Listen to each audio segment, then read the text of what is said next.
আজকের ভিডিওটায় কথা বলবো খুব সহজে কিভাবে নেট পরীক্ষায় পাশ করা যায়। নেট পরীক্ষা সম্পর্কে সকলেই কম বেশি হয়তো জানেন। নেট পরীক্ষা অর্থাৎ ন্যাশনাল এলিজিবিলিটি টেস্ট ভারতবর্ষের একটি পরীক্ষা, যেখানে ইউজিসির তরফ থেকে যে পরীক্ষাটি নেওয়া হয় এবং সহকারী অধ্যাপক হওয়ার জন্য এই পরীক্ষাটা পাশ করা মোটামুটি বর্তমানে বাধ্যতামূলক। খুব কিছুদিন আগেই পরীক্ষাটায় কয়েকটি নিয়মে কয়েকটি রদবদল আনা হয়েছে, যার ফলে বর্তমানে পিএইচডিতে এনরোল করার ক্ষেত্রেও এই পরীক্ষাটা পাশ করা কিন্তু খুবই গুরুত্বপূর্ণ। পরীক্ষাটার রেজাল্ট 3টে ক্যাটাগরিতে বর্তমানে বের করা হচ্ছে। প্রথম ক্যাটাগরিটা একদম টপ যারা করবে তারা জেআরএফ পাবে এবং পিএইচডি করার ক্ষেত্রে তারা স্কলারশিপ পাবে 5 বছর। তারপরে যারা আছে তারা শুধু নেট পাস করছে, অর্থাৎ তারা সহকারী অধ্যাপক হওয়ার ক্ষেত্রে সেই বিষয়টাকে, সেই সার্টিফিকেটটাকে কাজে লাগাতে পারবে এবং পিএইচডি করার ক্ষেত্রেও সেই সার্টিফিকেটটা কাজে লাগাতে পারবে, কিন্তু জেআরএফ পাবে না। এবং শেষ ক্যাটাগরিতে যারা পাস করবে তারা শুধু পিএইচডি করার জন্য ওই সার্টিফিকেটটা কাজে লাগাতে পারবে। তো সুতরাং সহকারী অধ্যাপক হওয়ার ক্ষেত্রে এবং পিএইচডি করার ক্ষেত্রে নেট পরীক্ষা পাস করা কিন্তু খুবই গুরুত্বপূর্ণ। এবং আমি এই পরীক্ষাটি দিয়েছি, পাসও করেছি। আমার অনেক বন্ধুবান্ধব যারা রয়েছে তারাও অনেকেই পাস করেছে এবং অনেককেই দেখেছি যারা এখনও চেষ্টা করে যাচ্ছে, পাস করতে পারছে না। তো এই যে আমার পাস করা বা আমার চেনা জানা বন্ধুবান্ধবদের পাস করা বা যারা পাস করতে পারেনি, সকলের সঙ্গে কথা বলে বা সকলকে দেখে আমি যে অভিজ্ঞতাগুলো পেয়েছি সেগুলোই এখানে আমি ভাগ করে নিতে এসেছি। কোন পথে পড়লে নেট পরীক্ষাটা পাস করা অনেকটা বেশি সহজ হবে, সেই বিষয়টাই আমি এখানে আলোচনা করতে চাই।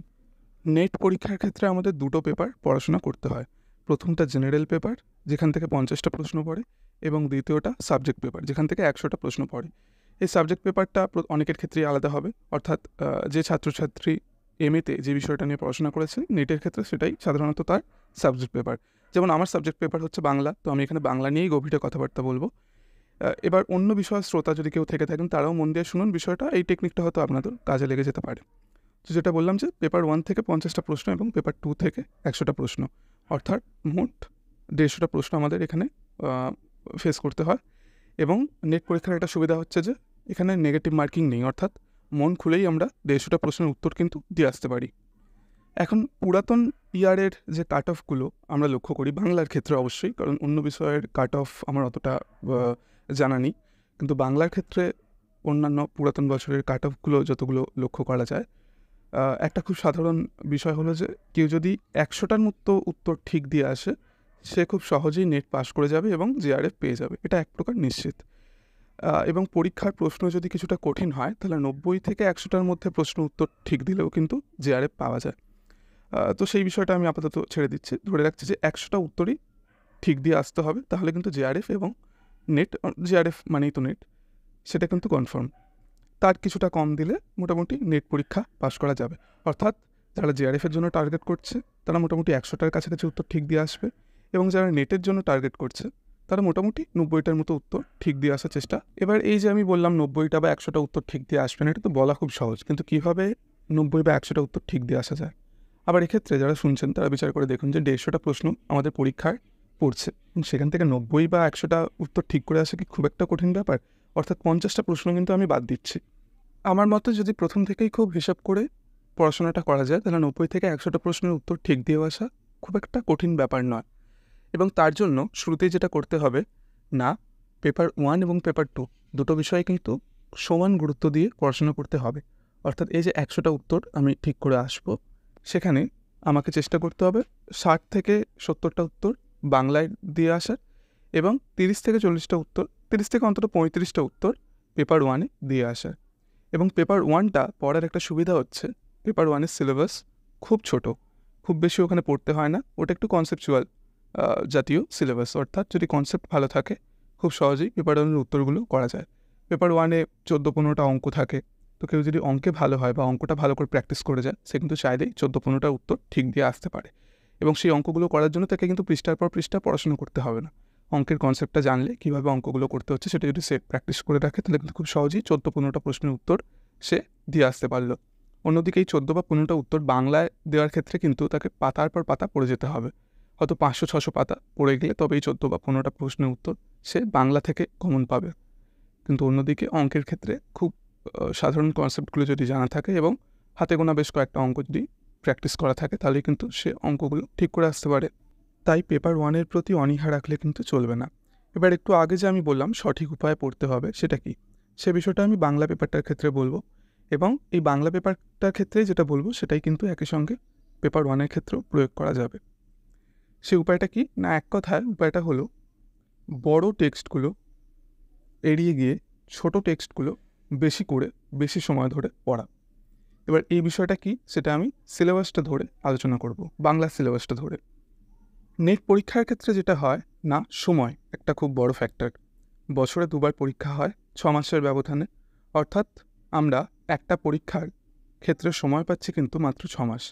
কারণ মনে হতে পারে কেন 6 মাস, কেন আমি প্রথম পরীক্ষাটা 6 মাস পড়ে দিলাম, আবার পরের পরীক্ষাটা 6 মাস পড়াশোনা করে দেব, অর্থাৎ 1 বছর সময় হয়ে গেল আমার।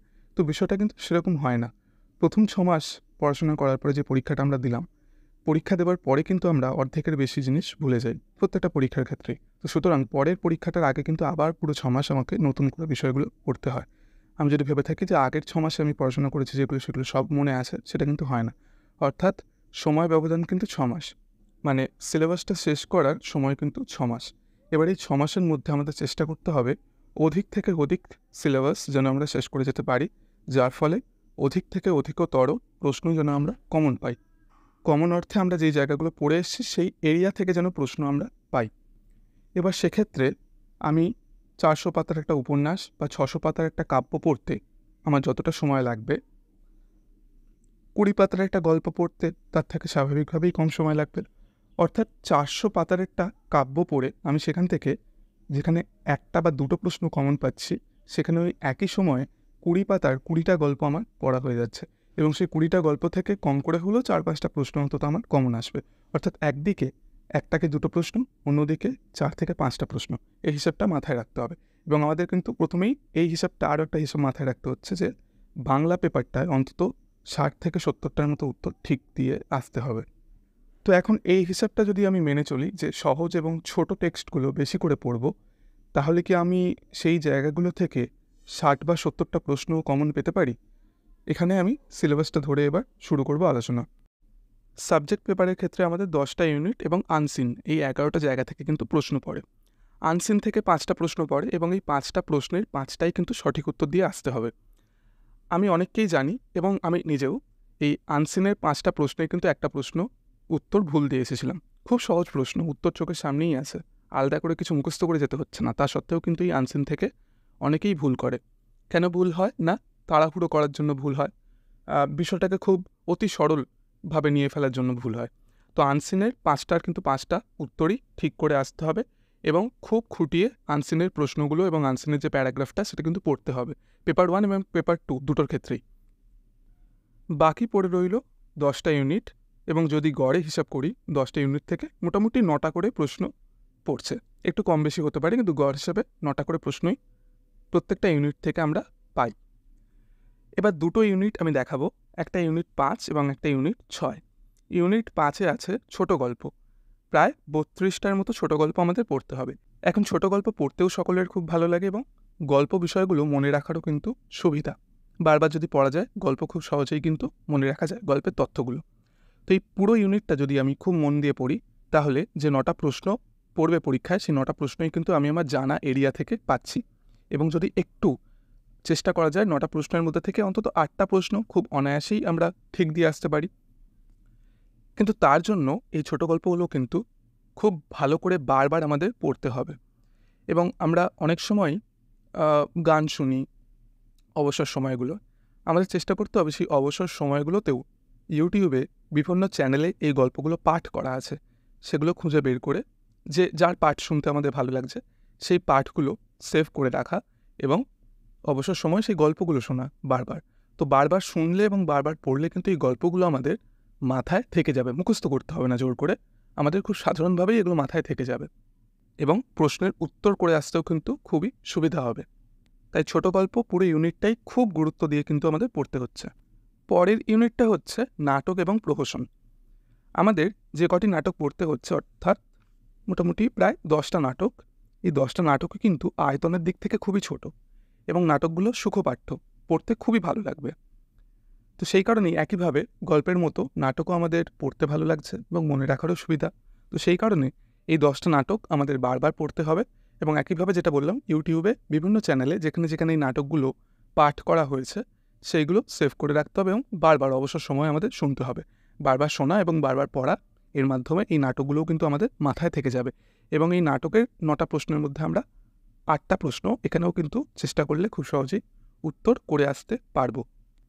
আমরা কিন্তু এর মধ্যেই প্রায় 21টা প্রশ্নের উত্তর পেরে গেলাম, অর্থাৎ ছোট গল্প থেকে 8টা প্রশ্ন, নাটক থেকে 8টা প্রশ্ন, আনসিন থেকে 5টা প্রশ্ন, মোট 21টা প্রশ্ন আমাদের হয়ে গেল। আমাদের টার্গেট আছে 60 থেকে 70টা প্রশ্নের উত্তর ঠিক দেওয়া বাংলায়। এবার আসছি সেই সব ইউনিটে যেখান থেকে কিছু না কিছু আমরা বাদ দেব। যেমন ইউনিট 1। ইউনিট 1-এ প্রথমেই আছে প্রাচীন মধ্য নব্য ভারতীয় আর্য ভাষার ধ্বনিতাত্ত্বিক ও রূপতাত্ত্বিক বৈশিষ্ট্য। এই যে ভাষাতত্ত্বের জায়গাটা, এটা সকলেরই পড়তে একটু কঠিন লাগে এবং একটু সময় লাগে মনে রাখার। তথ্যগুলো খুব গায়ে গায়ে, তথ্যগুলো প্রচুর তথ্য এবং মনে রাখাটা একটু কষ্টকর। তো সেই কারণে আমাদের এই ইউনিট 1 থেকে যতটা সম্ভব কম পড়ে যেতে হবে। না, এই যে প্রথম আছে ধ্বনিতাত্ত্বিক এবং রূপতাত্ত্বিক বৈশিষ্ট্য, শুধুই আমরা বৈশিষ্ট্যটুকু পড়ব, এর বাইরে আর কিচ্ছু পড়ব না। রামেশ্বর সয়ের বই রয়েছে, সুকুমার সেনের বই রয়েছে, রামেশ্বর সটাই সব থেকে ভালো। ওই বইয়ের শুধু বৈশিষ্ট্যগুলো আমরা পড়ব, আর এর বাইরে কিচ্ছু পড়ব না। বাংলা ভাষা উদ্ভবের ইতিহাস খুব সাধারণভাবে যেটুকু ইতিহাস জানা দরকার সেটুকুই পড়ব, তার বাইরে অতিরিক্ত তথ্য এখানে পড়ার কোনো দরকার নেই।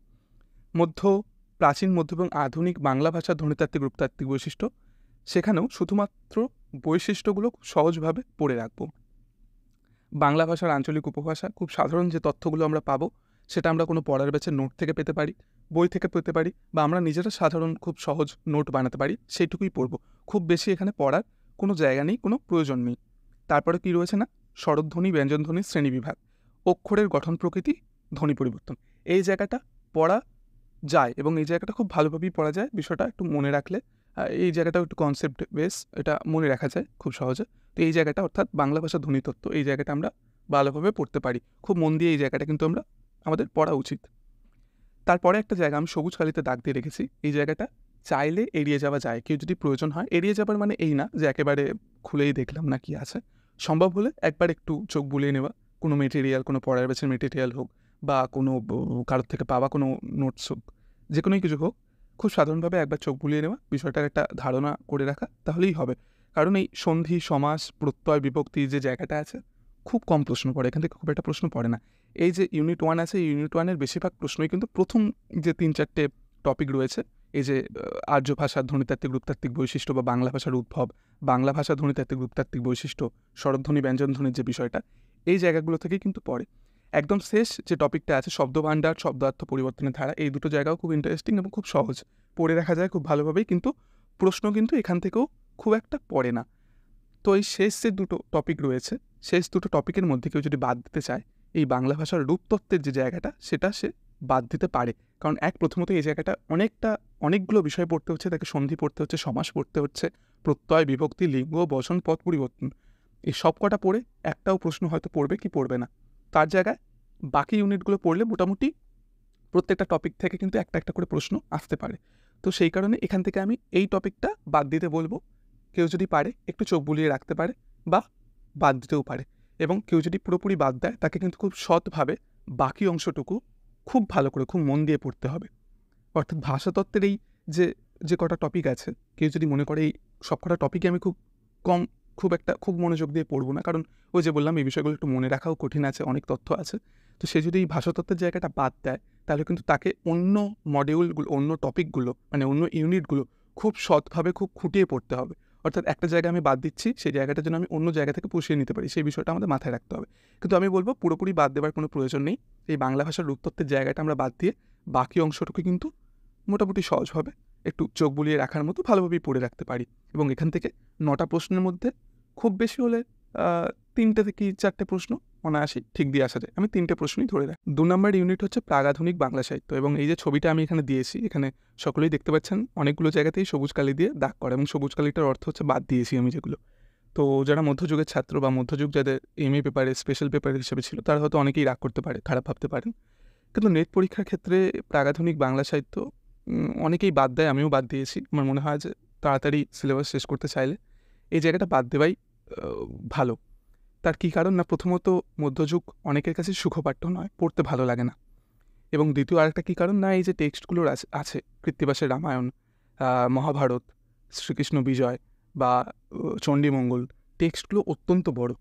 কোনো টেক্সট 300 পাতার কম নয়, হয়তো আরও বেশি। রামায়ণ মহাভারত তো আমার মনে হয় আরও বেশি, 500-র কাছাকাছি পৌঁছে যাবে পৃষ্ঠা সংখ্যা। সেখান থেকে প্রশ্ন পড়বে একটা কি দুটো।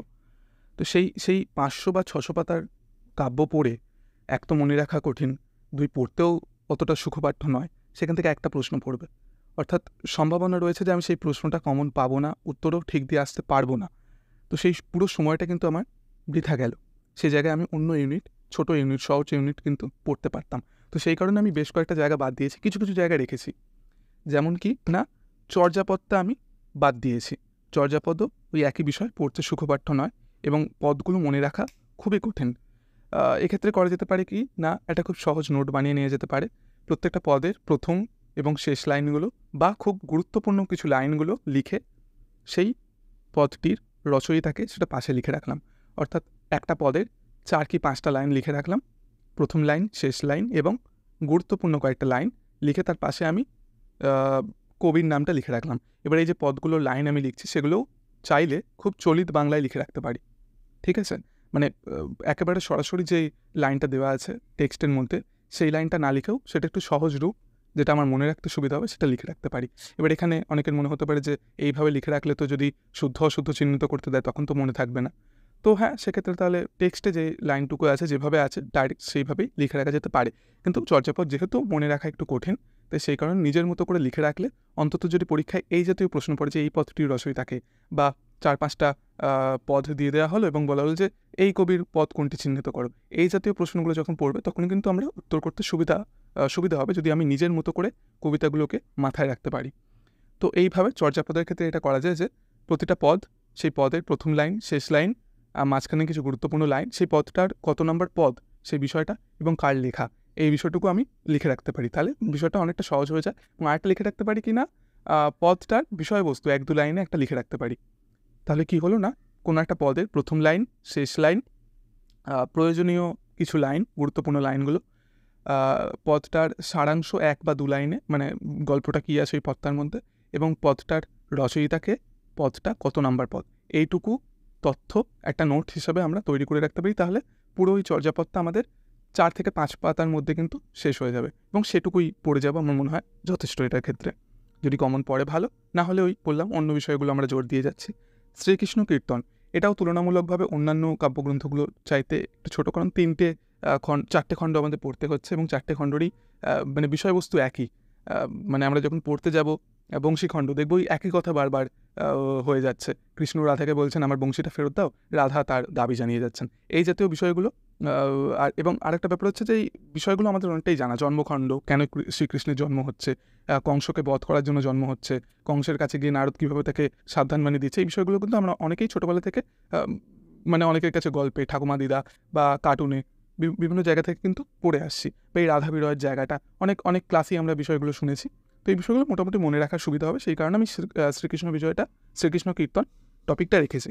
বৈষ্ণব পদাবলী পড়তে খুবই ভালো লাগে এবং বৈষ্ণব পদাবলীর ক্ষেত্রেও যেটা করার একটা বিষয় হচ্ছে ওই চয়ন বলে যে বইটি আছে, ওই বইটি থেকেই প্রত্যেকটা লেখক, মানে প্রত্যেকজন কবি এবং কবির পাশে তিনি কোন কোন পদগুলো লিখেছেন, সেই পদগুলো কোন কোন পর্বের অন্তর্গত, এইভাবে যদি একটা ছক আমরা, তালিকা আমরা তৈরি করে রাখতে পারি, তাহলে সেখান থেকেও যদি চর্যাপদের মতোই প্রশ্ন পড়ে যে এই পদটির রচয়িতাকে বা এই পদটি কোন পর্যায়ের অন্তর্গত, এরকমভাবে পড়লে কিন্তু আমরা উত্তর দিতে পারি।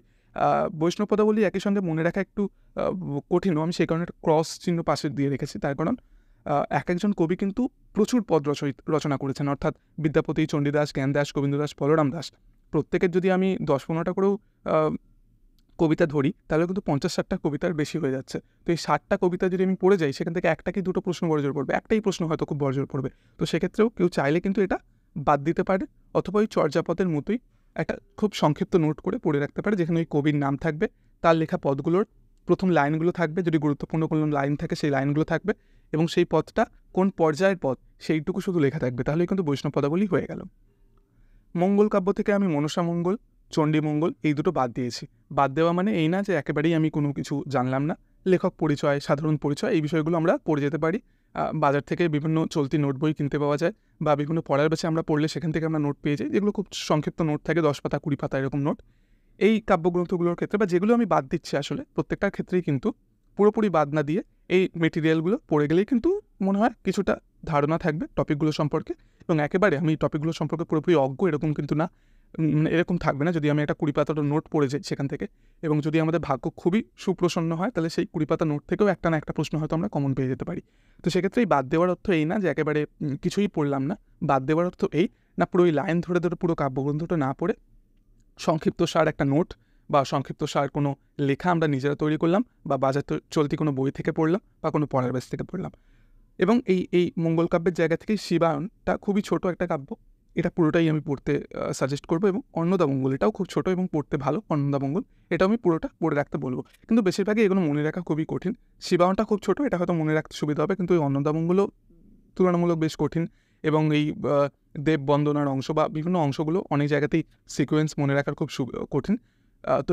তো সেই কারণে এই কাব্যগুলো বারবার পড়ে সময় নষ্ট করার চাইতে আমি বলবো একবার বা দুবার খুব ভালো করে পড়ে নেওয়া।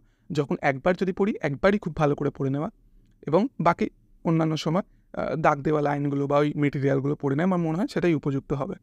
চৈতন্য জীবনী থেকে আমি পুরোটাই ওই বাদ দিয়েছি। বাদ দেওয়া মানে ওই যেটা বললাম, মেটেরিয়াল পড়ে নেওয়া, কোনো মেটেরিয়াল পেলে সেটুকু পড়ে নিয়ে একটা সাধারণ ধারণা রাখা। অনুবাদ সাহিত্য অত্যন্ত বড়, এক একটা কাব্যগ্রন্থ, তাই আমি বাদ দিয়েছি। এবং এখান থেকেই ওই যেটা বললাম যে মেটেরিয়াল পড়ে নেওয়া বা নিজের মতো একটা ছোটো নোটস তৈরি করে নেওয়া।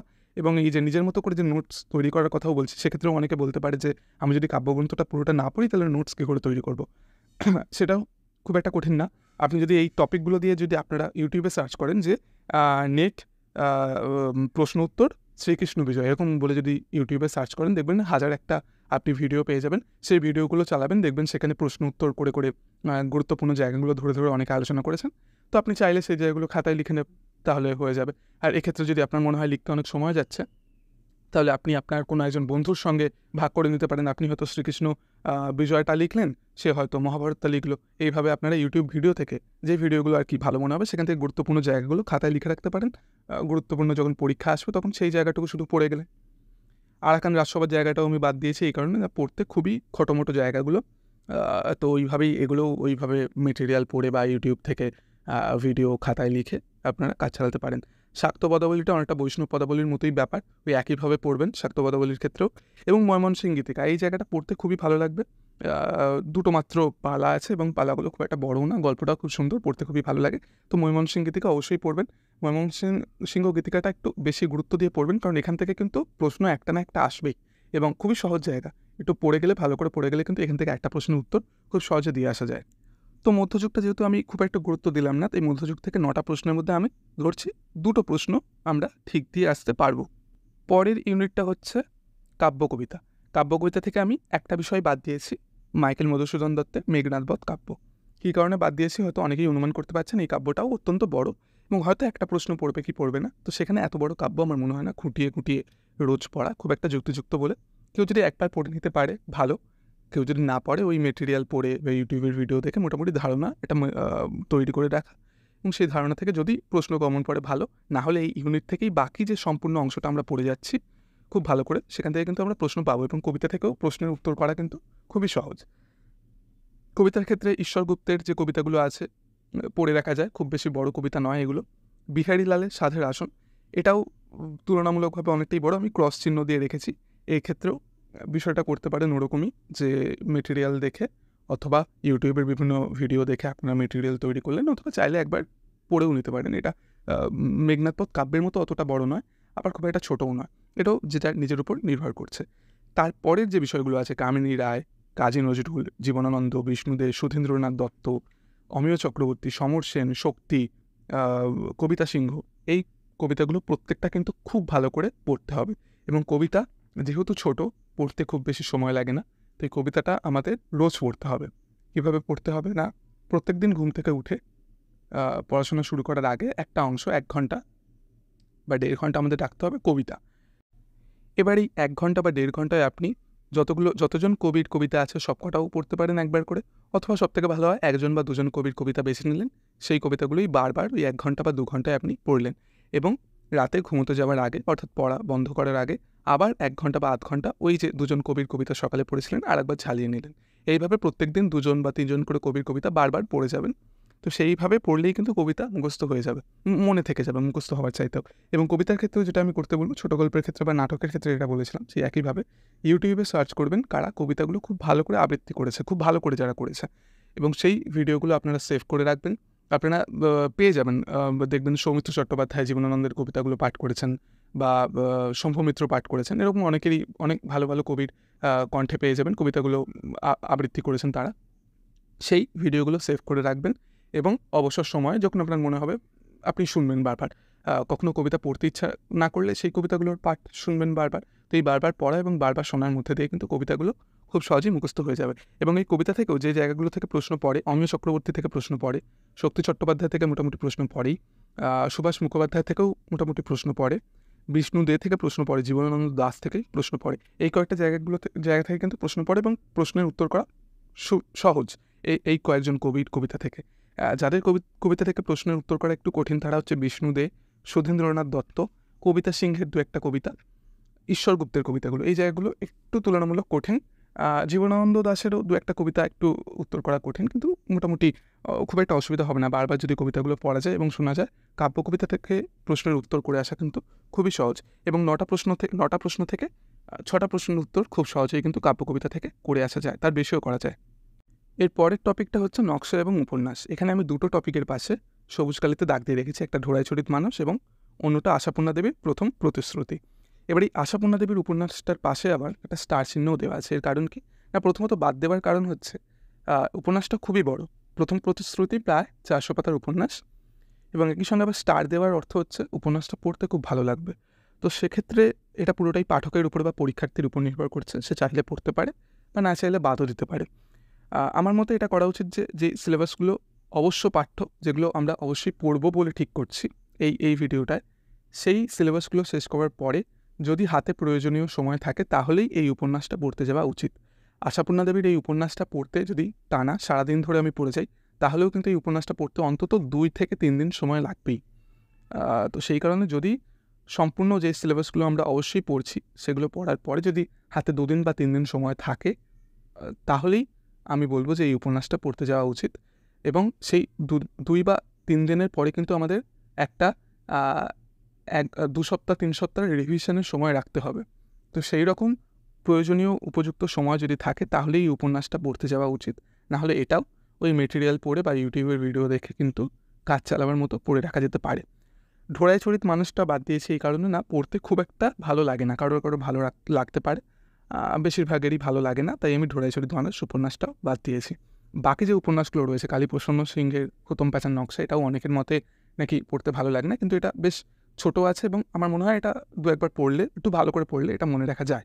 বিষবৃক্ষ খুবই ভালো উপন্যাস, শ্রীকান্ত তো খুবই ভালো উপন্যাস, পথের পাঁচালী একটু বড় উপন্যাস, কিন্তু গল্পটা মোটামুটি অনেকেরই জানা, পথের পাঁচালী, তাই আমার মনে হয় যে একবার পড়ে রাখা উচিত। এবং মোটামুটি সুবিধায় পথের পাঁচালী, খুব একটা কঠিন না। পুতুল নাচের রীতিকথা খুবই বিখ্যাত উপন্যাস, অনেকেরই পড়া। রাধা ভালো উপন্যাস। তুঙ্গভদ্রার তীরে, এটাও খুবই বিখ্যাত উপন্যাস। তিতাস একটি নদীর নাম, খুবই ভালো একটি উপন্যাস। এবং অমিয়ভূষণ মজুমদারের নির্বাস, এটা অনেকের হয়তো পড়তে ভালো লাগবে না, কিন্তু খুব ছোট উপন্যাস। তো এই উপন্যাসগুলো আমার মনে হয় যে পড়ে রাখা উচিত, প্রথমবার খুব ভালো করে পড়ে রাখা উচিত, এবং পড়ার সাথে সাথে গুরুত্বপূর্ণ জায়গাগুলো, গুরুত্বপূর্ণ তথ্যগুলো দাগ দিয়ে রাখা উচিত, যাতে পরের বার যখন পড়ব পুরো উপন্যাসটা আবার শুরু থেকে শুরু না করেই গুরুত্বপূর্ণ জায়গাগুলো পড়ে রাখতে পারি।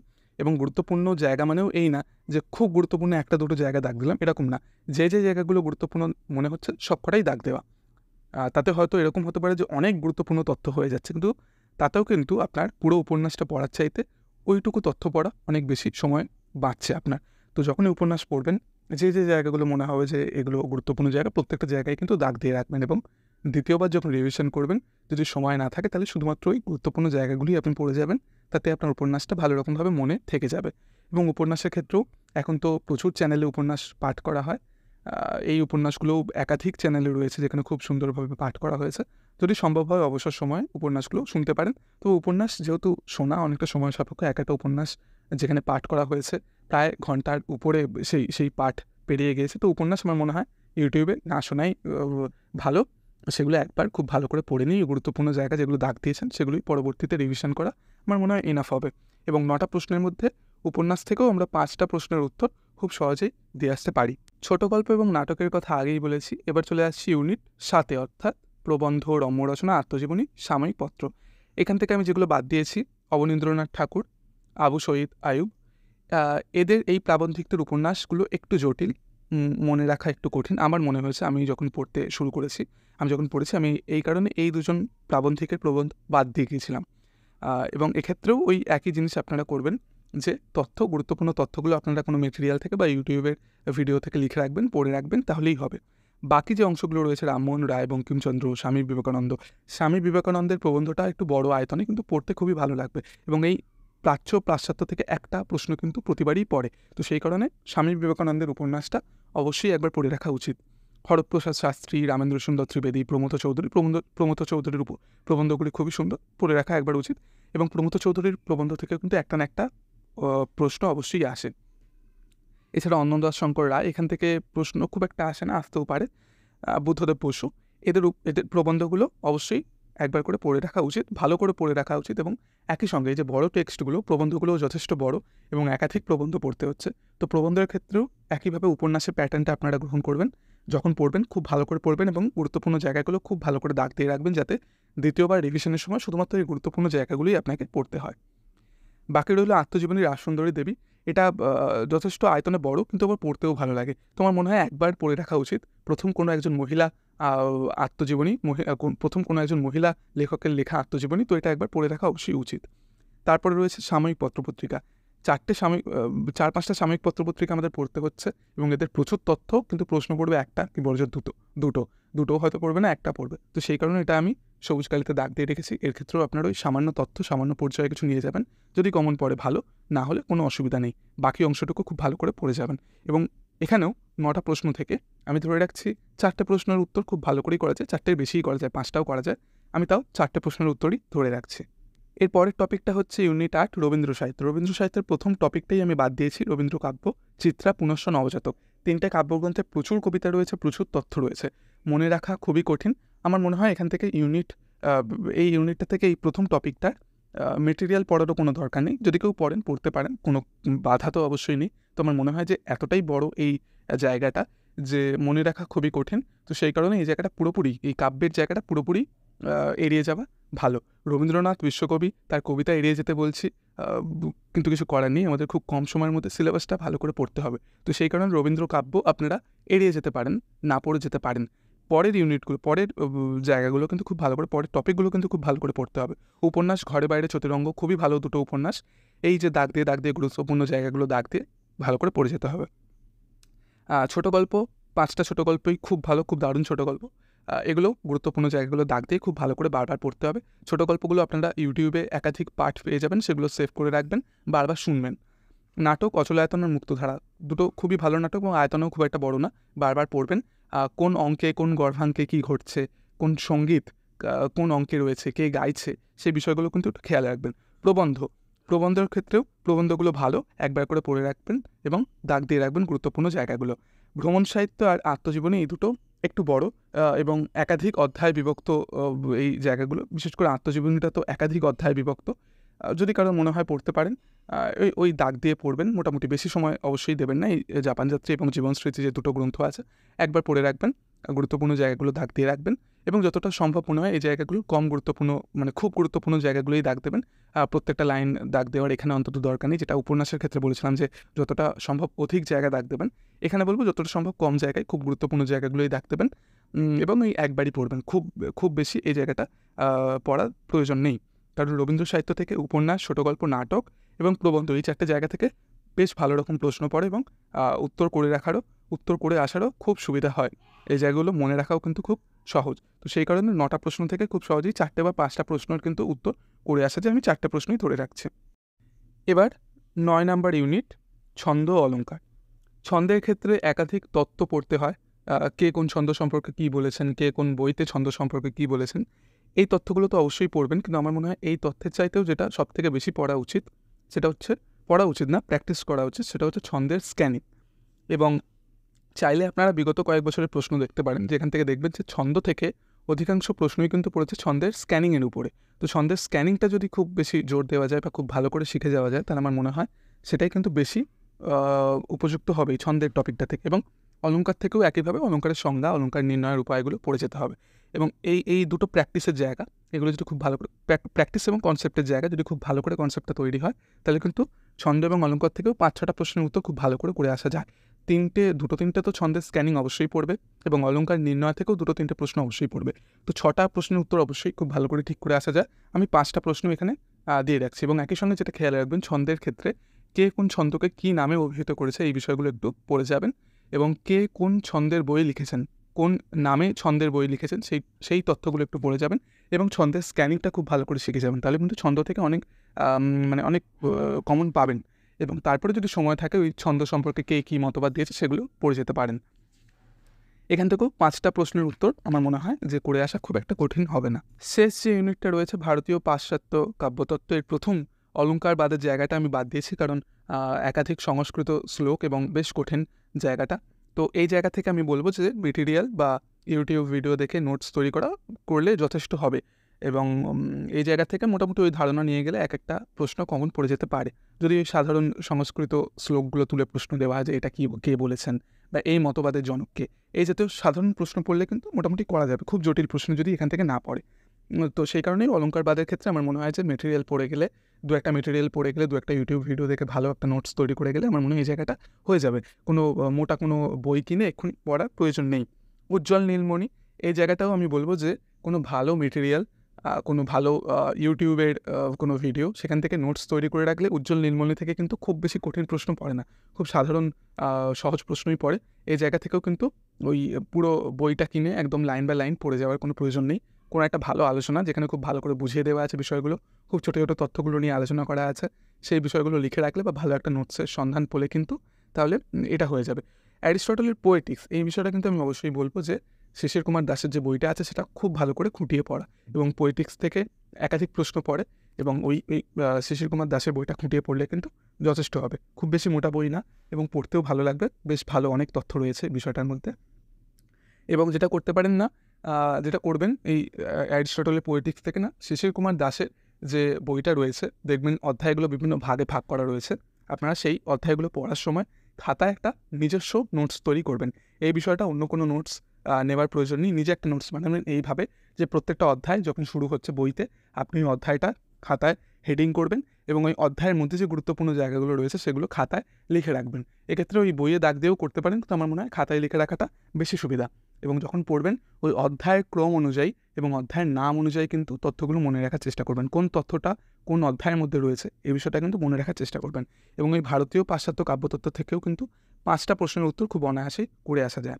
এবার যতগুলো আমি প্রশ্ন ভাগ করলাম, কোনো জায়গায় 5টা, কোনো জায়গায় 4টে, কোনো জায়গায় 3টে, কোনো জায়গায় 2টো, কোনো জায়গায় হয়তো 8টা, এইভাবে যে ভাগগুলো করলাম সেগুলো হিসাব করলে দেখবেন যে প্রায় 55টা প্রশ্ন আসছে, যেগুলো আমরা পাচ্ছি, মানে যেগুলো আমরা করে আসতে পারছি। এবং এখানে মনে রাখতে হবে, আমি বেশ কয়েকটা জায়গায় বলেছি যে এখানে 5টা প্রশ্ন করে আসা যায়, তাও আমি 4টে ধরছি, কোনো জায়গায় 3টে করে আসা যায় আমি 2টো ধরেছি, বা 4টে করে আসা যায় আমি 3টে ধরেছি, মানে মিনিমামটা ধরেছি। ওই জায়গাগুলো থেকে কিন্তু ম্যাক্সিমাম আরও 1-2টো করে প্রশ্ন উত্তর ঠিক করে আসা যায়। অর্থাৎ এই যে এতক্ষণ এতগুলো জায়গায় আমরা আলোচনা করলাম, এখান থেকে কিন্তু আমরা খুব অনায়াসে অন্তত 60টা প্রশ্নের উত্তর পাবো, কমন পাবো, যেগুলো আমরা আমাদের পড়া জায়গা থেকে পাবো। এবং এই 60টা প্রশ্নের মধ্যে আমাদের চেষ্টা করতে হবে অন্তত 55 থেকে 57টা প্রশ্নের উত্তর, মানে যতটা বেশি করা যায় একদম পুরো ঠিক উত্তর দিয়ে আসা। অর্থাৎ এই যে জায়গাগুলো আমি বললাম, যেগুলো বাদ দিতে বললাম, কেউ যদি চান একেবারে সেগুলো সরাসরি বাদ দিয়ে দিতে পারেন, বা কেউ যদি চান ওই সামান্য নোটসগুলো পড়ে যেতে পারেন। কিন্তু বাকি যে জায়গাগুলো আমি বললাম অবশ্যই পড়তে হবে, সেগুলো কিন্তু খুব খুঁটিয়ে পড়তে হবে, যাতে সেই জায়গা থেকে কোনো প্রশ্ন পড়লে যেন আমরা উত্তরটা এক চান্সেই দিয়ে দিতে পারি। তো আমাদের যেটা করতে হবে, যেগুলো বললাম, যে জায়গাগুলো আমরা সবুজ কালিতে দাগ দিয়েছি, সেগুলো নয় ওই সামান্য নোটস পড়বেন, বা যদি মনে হয় সরাসরি বাদ দেবেন। যদি সরাসরি বাদ দেন তাহলে সেক্ষেত্রে এটা করতে হবে, যে জায়গাগুলো অবশ্য পাঠ্য সেই জায়গাগুলো খুব খুঁটিয়ে পড়তে হবে, যাতে সেখান থেকে কোনো প্রশ্ন পড়লে একেবারে 100% নিশ্চিতভাবে আপনি উত্তর দিয়ে আসতে পারেন।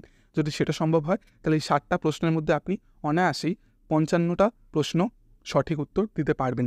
এবার 100টা প্রশ্নের মধ্যে এই যে 60টা প্রশ্ন যেগুলো আপনার জানা জায়গা থেকে পড়েছে, হয়তো তার বেশিই পড়বে, আমি তাও কম মিনিমাম ধরে রাখছি 60টা প্রশ্ন আপনার জানা জায়গা থেকে পড়েছে। এটার বেশিই পড়বে, এটা মানে এর কম আর পড়বে না, এর বেশিই বরং পড়বে। তো তাও আমি কম হিসাবে ধরে রাখছি যে 60টা প্রশ্ন আপনার জানা জায়গা থেকে পড়েছে, যেখান থেকে আপনাকে নিশ্চিতভাবে অন্তত 55টা প্রশ্নের উত্তর, বা যতগুলো আরও বেশি দেওয়া যায় সেগুলো আপনাকে ঠিক দিয়ে আসতে হবে। এবার বাকি যেই প্রশ্নগুলো সেখান থেকে আপনি এরকম প্রশ্ন পাবেন যেগুলো আপনি একেবারেই হয়তো পড়ে যাননি, সেই জায়গা থেকে প্রশ্ন পড়েছে, এবং এইরকম কিছু প্রশ্ন পাবেন যেগুলো আপনি পড়ে গিয়েছেন কিন্তু সেই প্রশ্নগুলো আপনার সেই মুহূর্তে মনে পড়ছে না। তো এই যে প্রশ্নের উত্তর যেগুলো আপনার জানা নেই, সেগুলোর পেছনে তো সময় নষ্ট করে কোনোই লাভ নেই, কারণ সেগুলো আপনি জানেন না, সেগুলো আপনি যতই মাথা খুঁড়ুন না কেন আপনি উত্তর বের করতে পারবেন না। সমস্যাটা আছে সেই প্রশ্নগুলো যেগুলো হয়তো আপনারা পড়ে গিয়েছেন কিন্তু সেই মুহূর্তে পরীক্ষার ক্ষেত্রে আপনার মাথায় আসছে না। এবার এই যে মাথায় আসছে না যে উত্তরগুলো, সেখানেও আবার বেশ কয়েকটা প্রশ্ন এরকম হয়তো পাবেন যেখানে 50-50 আপনার মনে হচ্ছে, দুটো অপশনের মধ্যে আপনার কনফিউশন হচ্ছে। তো এই যে যখনই দুটো অপশনের মধ্যে আপনার কনফিউশন হবে, সেক্ষেত্রে মনে রাখবেন সবসময় প্রথম ইনস্টিংক্টে আপনার যেই উত্তরটা ঠিক মনে হবে সেটাই আপনি দেবেন। অর্থাৎ প্রথম যেই অপশানটা আপনার মনে হচ্ছে এইটা ঠিক, আপনি সেটাই দেবেন। এবং এটা আমার নিজস্ব অভিজ্ঞতা থেকে আমি বলছি, আমার নিজস্ব পরীক্ষাতেও এইরকমই একটি প্রশ্ন এসেছিল প্রথম পাঠ্য থেকে, যেখানে আমার একটা অপশান দেখে প্রথমেই মনে হচ্ছিল যে এই অপশানটা ঠিক হওয়ার কথা, কিন্তু আমি বারবার ভাবতে গিয়ে সেই অপশানটা বাদ দিয়ে দ্বিতীয় অপশানটা টিক করে এসেছিলাম এবং সেটা আমার ভুল হয়েছিল। তো এবং এটা আমি আরও আমার বেশ কয়েকজন স্যারের কাছ থেকেও এটা শুনেছি যে প্রথম ইনস্টিংক্টে যেটা আপনার সঠিক বলে মনে হচ্ছে সেইটাই এই 50-50 প্রশ্নগুলোর ক্ষেত্রে আপনার উত্তর করে আসা উচিত। এবং এই প্যাটার্নটা আপনি মনে রাখলে এক্ষেত্রেও কিন্তু আপনি বেশ কয়েকটা উত্তর, 2-3টে উত্তর আপনি ঠিক দিয়ে আসতে পারবেন 50-50 উত্তরগুলোর ক্ষেত্রে। অর্থাৎ 55+3 আরও কয়েকটা আপনার বেড়ে গেল। বেশ কয়েকটা প্রশ্ন উত্তর আপনারা দেখবেন হয়তো আপনারা জানেন, খুব ভালো করে জানেন, কিন্তু সেগুলো তাড়াহুড়োর ক্ষেত্রে বা না পড়ে অর্ধেক পড়ে আপনারা হয়তো ভুল দিয়ে উত্তর দিয়ে আসছেন। সেই জিনিসগুলো কিন্তু এড়িয়ে যেতে হবে। এটাও আমার নিজস্ব অভিজ্ঞতা থেকে আমি বলছি। যে মহাকাব্য বলে যে একটা প্রবন্ধ ছিল রামেন্দ্র ত্রিবেদীর সম্ভবত, ওই টপিকটা থেকে একটি প্রশ্ন আমি খুব সহজ প্রশ্ন, আমার জানা প্রশ্ন, কিন্তু আমি তাড়াহুড়ো করে পড়ার ক্ষেত্রে আমি ভুল উত্তর দিয়ে এসেছিলাম। তো এই বিষয়গুলো মনে রাখতে হবে যে জানা জায়গাগুলো থেকে প্রশ্নগুলো এবং অপশানগুলো খুব ভালো করে কিন্তু আমাদের পড়তে হবে। দুঃখিত আমি ভুল তথ্য দিলাম। বুদ্ধদেব বসুর যে রামায়ণ বলে প্রবন্ধটা আছে, এখান থেকে একটি প্রশ্নের উত্তর আমার জানা উত্তর, কিন্তু আমি ভুল করেছিলাম এইভাবে যে পুরো সবকটা অপশান না পড়ে আমি প্রথম অপশানেই টিক করে দিয়ে চলে এসেছিলাম। নেটের ক্ষেত্রে যেটা হয় যে অপশানগুলো খুব গায়ে দেওয়া থাকে অনেক সময়। প্রথম অপশানটা পড়ে হয়তো আপনার মনে হচ্ছে এটাই সঠিক উত্তর, কিন্তু আসলে হয়তো 3 নম্বর অপশানে বা 4 নম্বর অপশানে আসল উত্তরটা লুকিয়ে আছে। তো সেই কারণে এই জাতীয় প্রশ্নগুলো, প্রত্যেকটা প্রশ্নের ক্ষেত্রে প্রশ্ন এবং অপশানগুলো খুঁটিয়ে পড়া কিন্তু খুবই জরুরি। তার ফলে আপনি কিন্তু যদি খুঁটিয়ে পড়েন তাহলে আপনি ভুল এড়াতে পারবেন। তো এই যে বললাম, এর ফলে আপনারা মোটামুটি 60টার মতো উত্তর ঠিক দিতে পারলেন। এবার আপনার পড়ে রইল 40টা উত্তর, যে উত্তরগুলোর মধ্যে আপনি কিছু উত্তর ওই যে বললাম 50-50 আপনার মনে হচ্ছে, সেগুলোর ক্ষেত্রে প্রথম ইনস্টিংক্টে যেগুলো আসবে সেগুলো আপনি উত্তর দেবেন। তো এইরকমভাবে উত্তর দেওয়ার পরেও আপনি দেখবেন হয়তো 70টা উত্তর বর্জর আপনি দিয়েছেন, বাকি পড়ে রয়েছে 30টা উত্তর, যেগুলো হয়তো হতে পারে একেবারেই আপনি পড়ে যাননি, অথবা হতে পারে আপনি পড়ে গেছেন কিন্তু একেবারেই আপনার উত্তরটা মাথায় আসছে না। তো এই 30টা উত্তরের ক্ষেত্রে আপনি র্যান্ডাম কোনো অপশান ক্লিক করে আসবেন না, বরং আপনি দেখবেন যে কোন অপশানটা পূর্ববর্তী বছরগুলোয় কমন আসছে। হয়তো অনেক সময় দেখবেন সি অপশানটা অনেক সময় কমন আসে বা ডি অপশানটা অনেক সময় কমন আসে। এরকম কোনো একটা অপশান ধরে এই 30টা উত্তর কিন্তু আপনারা দিয়ে আসবেন।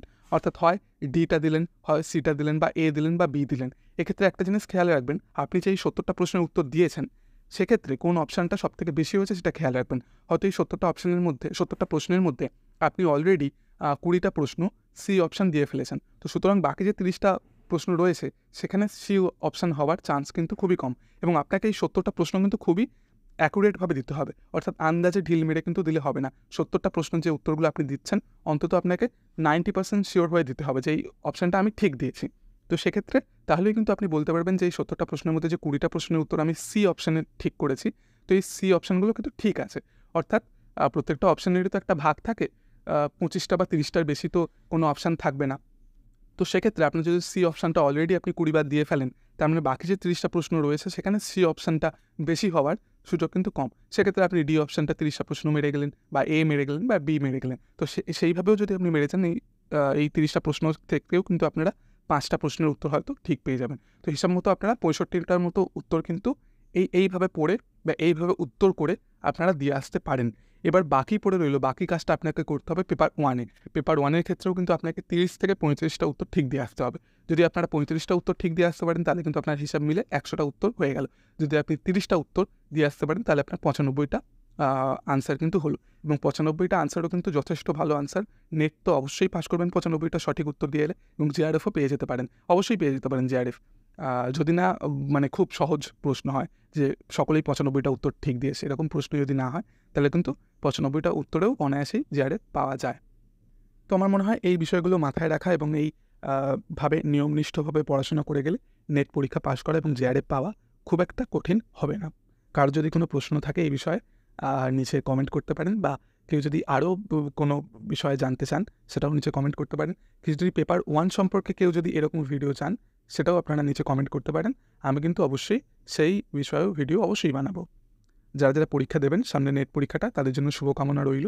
খুব ভালো করে পড়াশোনা করুন, পরীক্ষাটা খুব ভালো হোক। এবং যারা পরবর্তী পরীক্ষা দেবে বা প্রস্তুতি নিচ্ছে তাদেরও বলবো খুব ভালো করে প্রস্তুতি নাও এবং নেট পরীক্ষা অবশ্যই তোমরা পাস করবে।